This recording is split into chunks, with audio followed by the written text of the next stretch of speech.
हाय बच्चों, चंद्रिका विद्यालय की तरफ से आलोक सर। आज हम आप लोगों को क्लास 4 की एसएस हिंदी मीडियम पढ़ाने जा रहे हैं। जैसा कि आपको पिछले वीडियो में इसका एक पार्ट अपलोड किया गया है, आज हम इसका दूसरा पार्ट बताने जा रहे हैं।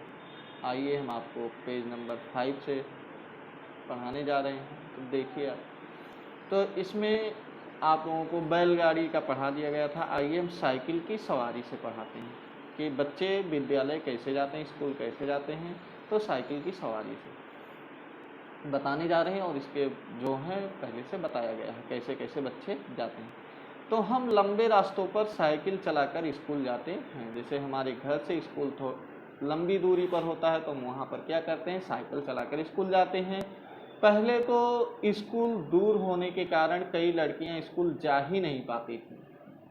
पहले क्या होता था कि स्कूल दूरी होने के कारण कुछ लड़कियां स्कूल जा ही नहीं पाती थीं, पर अब 7-8 लड़कियों की टोली मुश्किल रास्तों को भी पार कर चली जाती हैं। तो 6 से 7 लोग एक ग्रुप बनाते हैं और वो साइकिल से मुश्किल दूरी यानी कि लंबी दूरी तक स्कूल जा सकते हैं। तो आइए इसमें क्वेश्चन है कि तुम्हारे स्कूल में कितने बच्चे साइकिल से आते हैं। अब आपको कलेक्ट करना है, काउंट करना है कि आपके स्कूल में कितने बच्चे साइकिल से आते हैं। क्या तुम्हें साइकिल चलानी आती है? यदि हाँ, तो किससे सीखी, यानी कि साइकिल आपको चलाना किसने सिखाया। आइए अब देखते हैं। यह है जुगाड़। ठीक, हमारी गाड़ी का नाम है जुगाड़। ये गुजरात में कैसे बच्चे जाते हैं इसका बताया गया। यह फट फट करती चलती है ना शानदार। आगे से देखो तो मोटर बाइक की तरह दिखाई देती है, पर पीछे से लकड़ी के फट्टों से बनी है। तो ये जो बताया गया है, ये गाड़ी कौन सी है, जुगाड़ से बनाया गया है। आगे कैसा दिखता है, बाइक की तरह दिखता है, और पीछे इसके जो है भाग लकड़ी से बनाया गया है। अब आपको बताना है क्या तुम्हारे इलाके में भी इस तरह की गाड़ी होती है। अगर होती है तो हाँ, नहीं होती है तो नहीं लिखना है। तुम्हारे यहाँ इसे क्या कहते हैं। अगर होती है तो आपके यहाँ इस गाड़ी को क्या कहते हैं।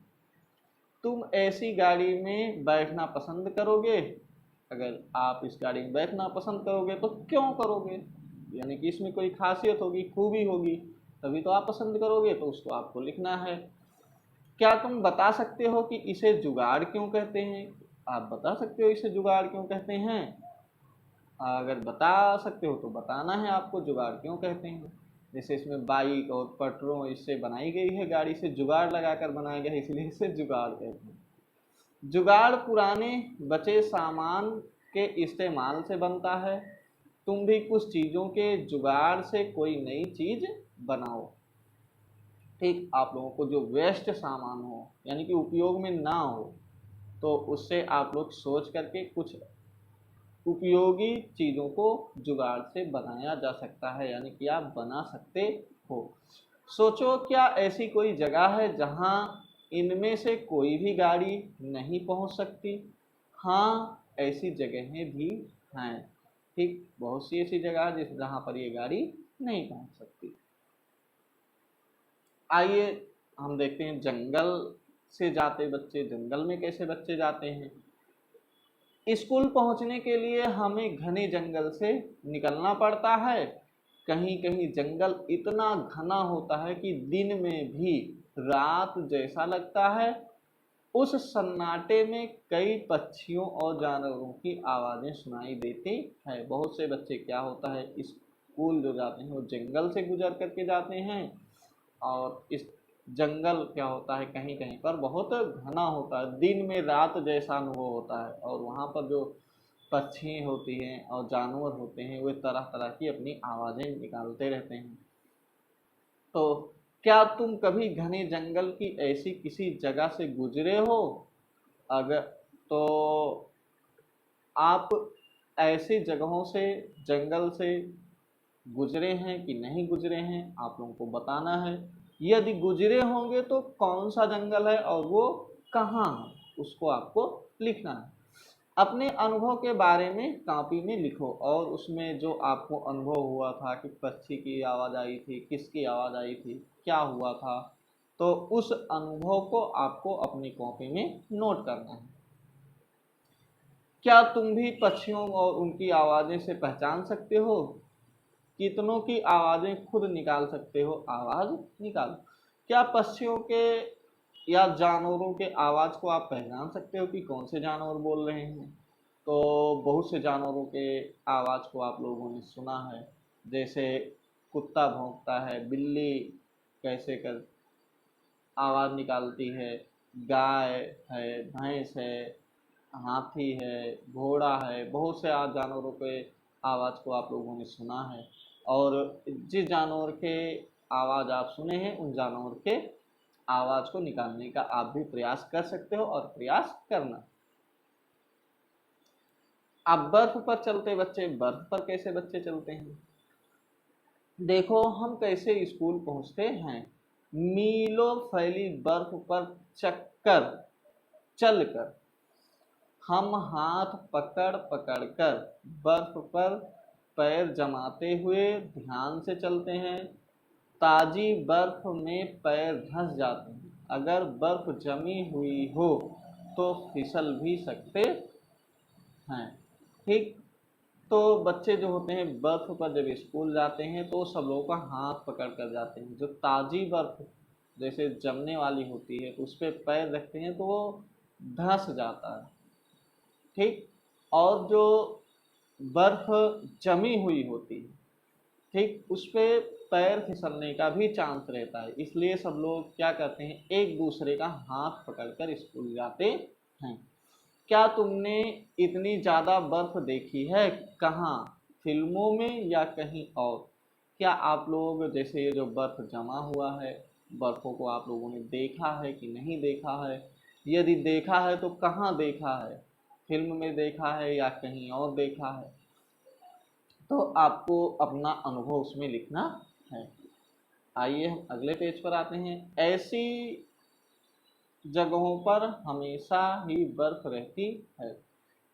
ठीक। क्या ऐसी जगहों पर हमेशा बर्फ रहती है? अगर रहती है तो हाँ, उसके बाद क्यों रहती है ये लिखना है। क्योंकि बर्फ आप लोगों को पता है कि आप लोग सुने हो ठंडी के मौसम में कहीं कहीं बर्फ जम जाता है। ठीक। तो बर्फ क्यों जमती है, यानी कि फ्रिज में आप पानी को रखते हो तो पानी भी बर्फ हो जाता है। यानी कि जहाँ पर ज़्यादा ठंड होती है, ठीक, वहाँ पर क्या होता है, बर्फ जम जाती है। और आप लोगों को पता है कि बर्फ 0 अंश सेल्सियस पर जमता है। ठीक। तो यानी कि 0 अंश सेल्सियस पर से जब हम माइनस की ओर जाते हैं तो वहाँ पर क्या होता है, बर्फ जमने लगती है। अब आइए ऊबड़ खाबड़ पथरीले रास्ते। ठीक। अब ऊबड़ खाबड़ पथरीले रास्ते पर कैसे बच्चे जाते हैं? हम पहाड़ी इलाकों में रहते हैं। ऊबड़ खाबड़ पथरीला इलाका जो होता है वह पहाड़ी क्षेत्र होता है। यहाँ दूर दूर तक ऊबड़ खाबड़ पथरीले रास्ते हैं। मैदानों या शहर में रहने वाले बच्चों को भले ही मुश्किल लगे, हम तो भागते हुए पहाड़ी रास्ते पार कर जाते हैं। यानी कि जो वहाँ पर बच्चे रहते हैं पहाड़ी क्षेत्रों पर, ठीक, तो वो दौड़ करके भागते हुए पार कर सकते हैं। लेकिन जो शहर और मैदान में जो इंसान रहते हैं वहाँ पर उनको चलना मुश्किल होता है। वो बचा करके चलते हैं कि कहीं गिर ना जाएं। ठीक। तो ये वो कैसे चल सकते हैं इस पे दौड़ करके, यानी तीव्र गति से? यानी कि उनका जो होता है एक्सपीरियंस होता है, वो वहाँ डेली चलते रहते हैं तो इसलिए उनका अनुभव हो जाता है कैसे चलना। चाहे घने जंगल हो, खेत हो, पहाड़ हो या फिर दूर दूर तक फैली बर्फ, हम बच्चे स्कूल पहुंच ही जाते हैं। कहीं पर भी हो, जैसे बताया गया घने जंगल हो, खेत हो या पहाड़ हो, फिर दूर दूर फैली फैली बर्फ हो, ठीक, लेकिन बच्चे क्या हैं, स्कूल पहुंच ही जाते हैं पढ़ाई करने के लिए। क्या स्कूल पहुंचने में तुम्हें भी कोई परेशानी होती है? आप लोगों को भी कोई परेशानी होती है स्कूल आने में? तो उसको आप लोगों को लिखना है। तुम्हें किस महीने में स्कूल जाना सबसे अच्छा लगता है और वो कौन सा महीना है जिस महीने में स्कूल आपको सबसे अच्छा लगता है। तो फिर मेरी चाल देखना, ठीक। मैदान में या स्कूल में किसी खुली जगह पर सब बच्चे इकट्ठे हो जाओ। अब नीचे दी गई स्थितियों में तुम कैसे चलोगे करके दिखाओ। अगर जमीन एकदम गुलाब की पंखुड़ियों जैसी हो तो आप कैसे चलोगे। अगर जमीन कांटों भरे मैदान में बदल गई हो और आसपास ऊंची ऊंची घास हो, अगर जमीन ठंडी ठंडी बर्फ से ढक गई हो, क्या हर बार तुम्हारी चाल बदली। तो ऐसा आप लोगों को अनुभव करना है कि किस जगह पर, यानी कि कैसे वहाँ का रास्ता हो तो किस तरह से हमें चलना चाहिए और वहाँ पर चाल बदलती है कि नहीं बदलती है। तो ये सब अनुभव आप लोगों को लिखना है। आइए अगला पेज। बच्चे की कलम से टेस्ट में फेल हो गए दो तो 30 डंडे, टेस्ट में मस्ती की तो 15 डंडे, अगर होमवर्क नहीं किया तो 8 डंडे, नाखून दांत ड्रेस साफ सुथरे ना हो तो 30 दंड बैठक, अगर टीचर क्लास में ना होने पर मस्ती करोगे तो 2 घंटे एक पैर के बल पर खड़े रहना, अगर आधी छुट्टी के बाद समय पर क्लास में नहीं पहुंचे तो 1 घंटे तक दोनों हाथों को ऊपर करके बेंच पर खड़ा होना पड़ेगा, ठीक।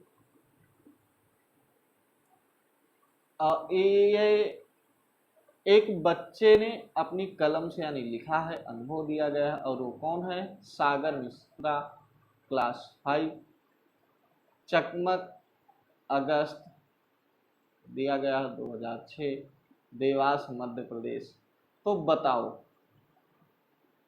क्या तुम्हारे स्कूल में भी सज़ा मिलती है, किस तरह की सज़ा मिलती है, क्या आपके स्कूल में टीचर पनिशमेंट करते हैं तो वो किस तरीके से करते हैं, यानी कि कौन सी सज़ा देते हैं, कौन सा पनिशमेंट करते हैं। तुम क्या सोचते हो स्कूल में सज़ा होनी चाहिए कि नहीं होनी चाहिए, ये अपना अनुभव लिखना है, आप लोगों को बताना है कि स्कूल में सज़ा होनी चाहिए कि नहीं होनी चाहिए। अगर होनी चाहिए तो क्यों होनी चाहिए, नहीं होनी चाहिए तो क्यों नहीं होनी चाहिए। क्या सज़ा देना ही गलत काम के सुधार का तरीका है, क्या सज़ा दे करके ही गलत कामों को सुधारा जा सकता है। स्कूल के लिए ऐसे नियम बनाओ जिससे बिना सज़ा के स्कूल में सुधार हो, और आप लोग ऐसा नियम होना चाहिए, ऐसा नियम बनाना चाहिए कि स्कूल में बिना सजा के बच्चों को सुधार हो सके। अपने सपनों के स्कूल का चित्र कॉपी में बनाइए, यानी कि जैसा आप लोग सोचते हो, आपके ब्रेन में आता है कि स्कूल मेरा ऐसा होना चाहिए तब और अच्छा होगा। हर बच्चों की अपनी अलग अलग पसंद होती है स्कूलों की, तो वो बच्चे अपने कॉपी में फिगर बनाएंगे कि हमारा स्कूल कैसा होना चाहिए। और इसी के साथ ये आप लोगों का अध्याय समाप्त हो गया, और अगले वीडियो में आप लोगों का नेक्स्ट लेसन यानी कि जो आपका लेक्शन होगा वो अपडेट किया जाएगा। धन्यवाद।